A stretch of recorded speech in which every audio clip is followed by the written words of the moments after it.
UFC 326, Holloway versus Oliveira 2 takes place this Saturday at UFC 326, and we got a half decent card. It's not a banger, but it's a half decent pay per view or numbered event. Let's get right into it though. Main card only. We're doing Gregory Rodriguez versus Bruno Ferreira. Now, this is another rematch actually, along like the main event. Bruno Ferreira TKO'd Gregory Rodriguez back in 2022, I believe, or 2023, one of those two. So this is an odd rematch. Um, I've been leaning to. I've been teetering back and forth. You know, when you beat a fighter the first time, that gives you confidence, especially when you knock them out in the way that Ferreira did to Rodriguez. That gives you that confidence over the other fighter. But I think Gregory has improved, and I think Bruno's so much shorter than him that Gregory will be able to use his kicks better than he did the first fight. They both obviously have touch of death knockout power. They both can submit each other. I think this will be a fight that's on the feet for the majority of the time, or for the majority of the fight, I should say. And I think Gregory Rodriguez, I don't think they're going to knock each other out. These two happen to have stinkers every once in a while when they go against like decent competition. Like Marvin Vettori versus Bruno Ferreira was a fucking stinker. It shouldn't have been that close for him. Gregory Rodriguez, he's had boring fights. Like his Roman Kopylov fight was boring as fuck. They have stinkers against other fighters that can pose a threat to them, especially as of late. But I do think Gregory Rodriguez is a better fighter now with his kicks. I think he's got better entrances than Bruno Ferreira. So I think they'll stink it up. It'll be like a very low output first and second round. In the third round, they'll pick it up. And I got Gregory Rodriguez winning a 29-28 decision. Moving on. Fuck. Drew Dober versus Michael Johnson. I know it's a meme, the Drew Dober meme. I know it's a meme, Drew Dober beating up all the black fighters, this, and that, and third. I understand the meme. It's funny as fuck. And it's just true. Drew Dober does see a new light, or I guess see a new darkness when he fights black fighters. But I do think his reign of terror will end with Michael Johnson. This fight got rebooked. It was supposed to be at 324, I believe. It was supposed to be at 324. But I guess they had another gambling spike. They got flagged for the odds shifting in Michael Johnson's favor. So now Drew Dober now they got rebooked for 326. That's something to take into consideration. Why did those odds switch? Maybe Drew Dober had an injury that got disclosed to something that somebody told that, Drew Dober's got an injury, and Michael Johnson's camp found out, and these bettors found out, and this and that and the third. So they shifted the odds. Who knows? But that was less than 2 months ago. And I just think this is a nightmare matchup for Drew Dober regardless. Michael Johnson is quick. He's got quick, fast hands in the pocket. And Dober is powerful, but he's slowed down tremendously since 2022, 2023, since those days where he was just sliming niggas out. Michael Johnson has, he's coming off that Daniel Zellhuber win. I think that was his last fight. He beat somebody else's ass after that, I think, or was it before that? One of the two. He's looked good as of late, and he's still powerful in his hands. He's still got fast hands, and I think this will be a fight that's taking place in the pocket for the entirety of the fight. And I think Michael Johnson will land that shot on the button of Drew Dober. He's got such a hittable face. He's got a huge fucking head, Drew Dober does. He's got a huge head. Michael Johnson's too fast for me to count him out of this fight just because he's black. And he's got the height advantage on Drew Dober. I'm taking Michael Johnson by first round KO over Drew Dober. Honestly, I don't think this fight's going to decision regardless of who wins, but I think it'll be an early KO for Michael Johnson. I think he's too powerful and too fast. Now, moving on. Rob Font versus Paul Rosas Jr. I was struggling with this one too.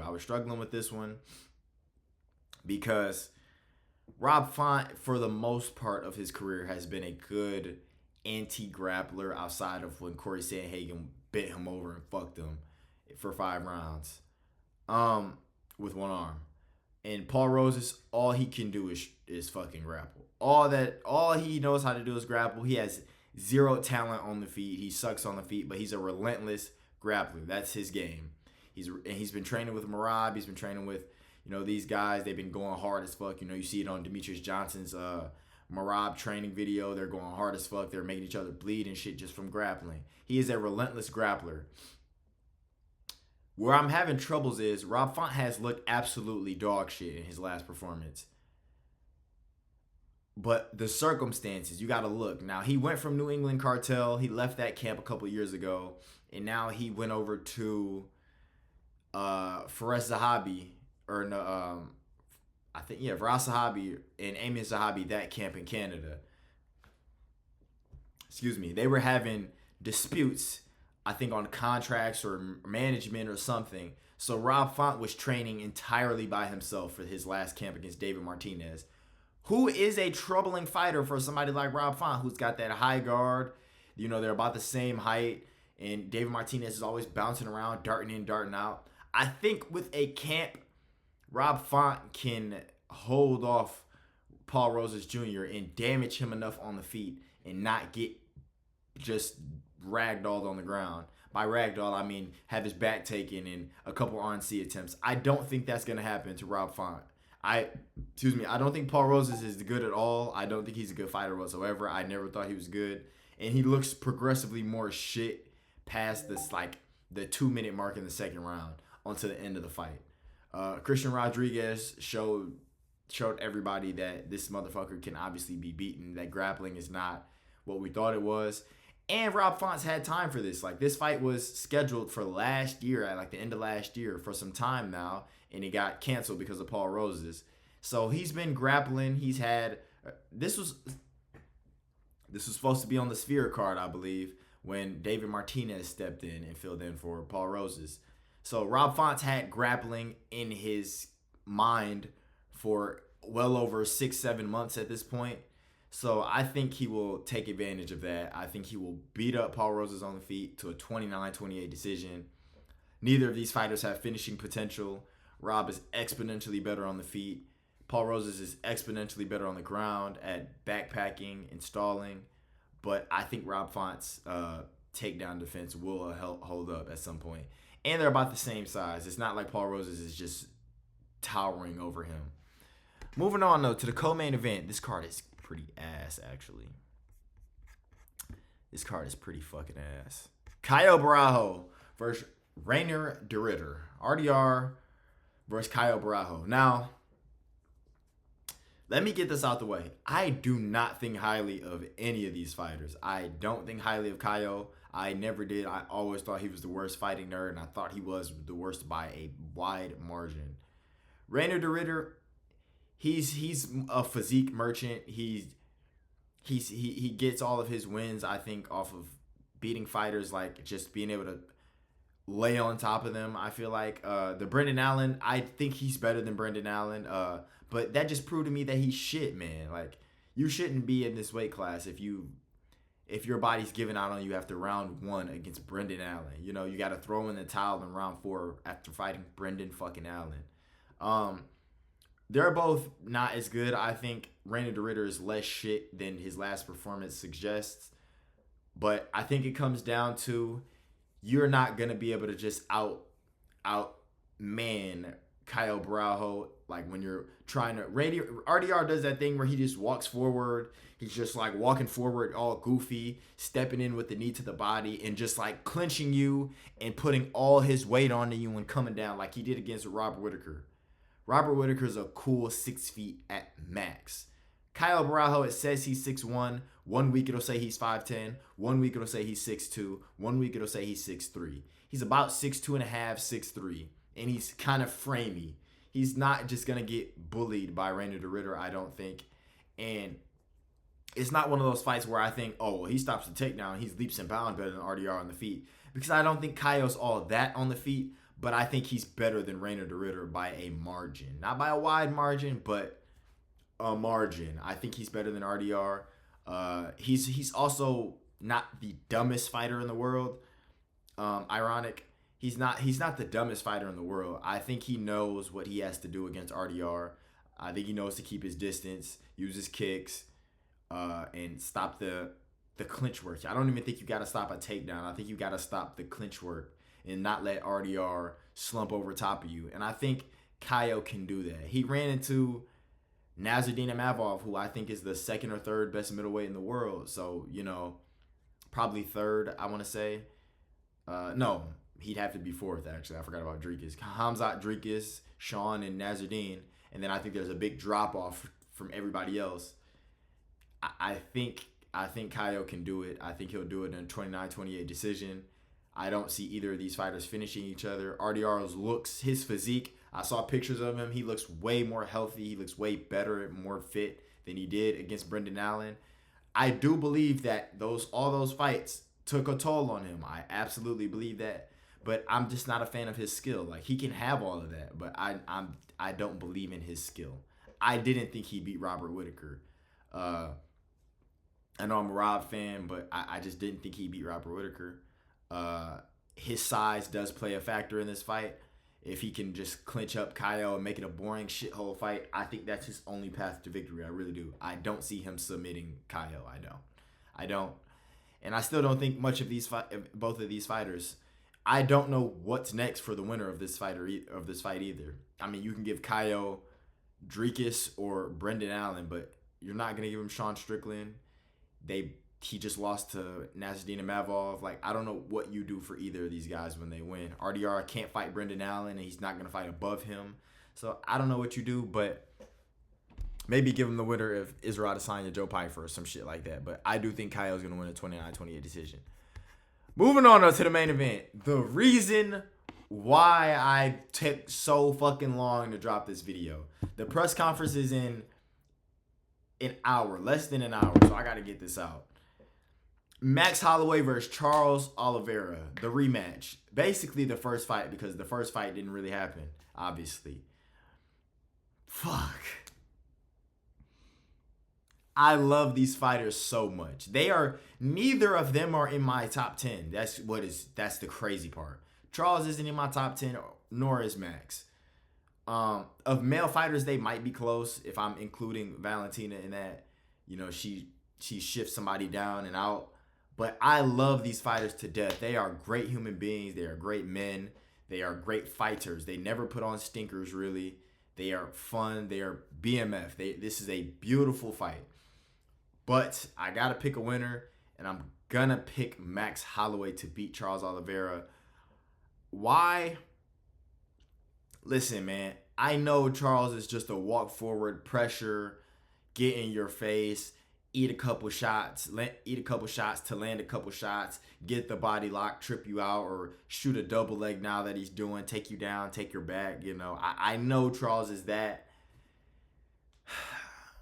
But when he comes forward as of late, since he's fought Islam, he fought Islam stupidly, he fought Dustin stupidly, Justin, he fought Gamrot stupidly, Ilya the most stupid.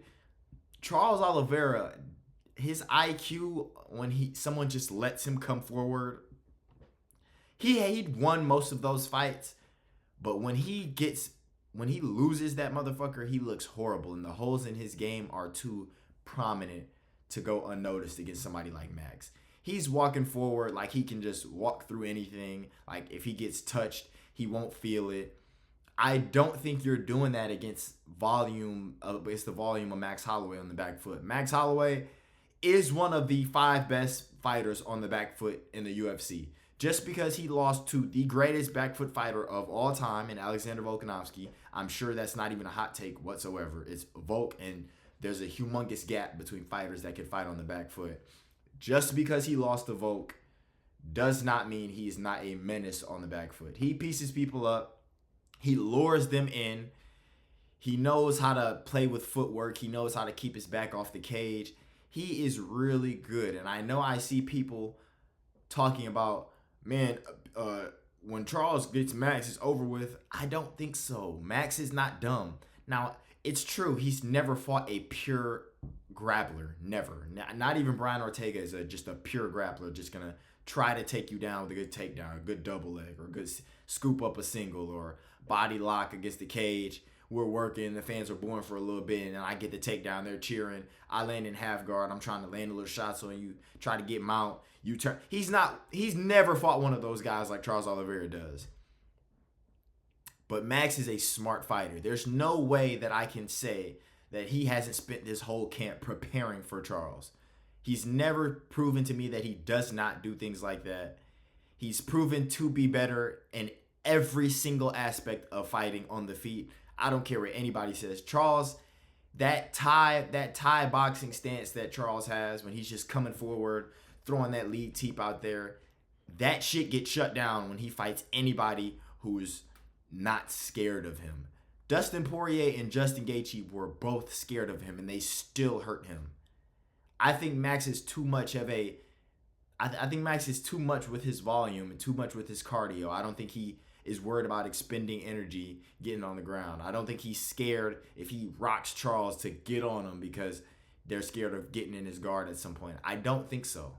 I don't think so. And I'm not disrespecting Charles. I don't think this is going to be an early KO for Max or anything. I just think his IQ, when he doesn't respect your power, even when he does, it just baffles me sometimes. I can't get that out of my mind. And I'm not one of those idiots that are like posting Gamrot landing shots on the guard and being like, oh, Gamrot does this. Imagine what Max does. But when I watch him fight good fighters, look how he fought Ilya. Max is gonna punish you if you fight him like that. Look at how Ilya fought Max. They had a back and forth exchange. Max was landing at will on Ilya, basically at will. Basically at will. Every fighter that Max fights, he lands at will against them outside of Volk 3. Every single fight. There's not one fight since 2017, 2016 for Max where he wasn't landing like that outside of Volkanovski 3. And now it looks like he's got power. I think it's overrated power. People are dick riding his lightweight power. But he's got more power in his hands now to where if he lands that Charles is coming forward trying to throw a teep, he plants, and Max is like, oh, fuck it, I'm finna go boom, boom, boom. Charles is gonna feel that. He's not just gonna eat it like he was against Gamrot and keep walking forward and trying to throw uppercuts to create carnage and then get a body lock. I don't see that happening. I cannot see that. I can't see it. I think Max Holloway is gonna land. I think he's gonna get a late rounds TKO, or he's gonna win a decision where he clearly wins, like a 48-47 or 49-46. I really do. I think Max is going to beat Charles Oliveira. I am so sorry, Charles. I love both of these fighters.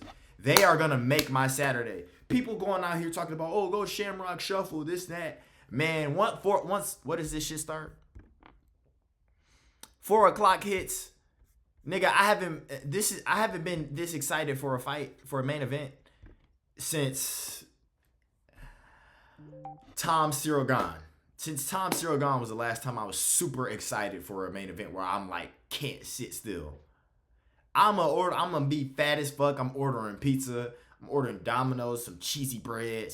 I'm gonna just be fat as fuck watching Charles Oliveira versus Max Holloway, man. Thank y'all for watching the video. Like the video and subscribe. And I'll see y'all in the next one soon. Have a great night.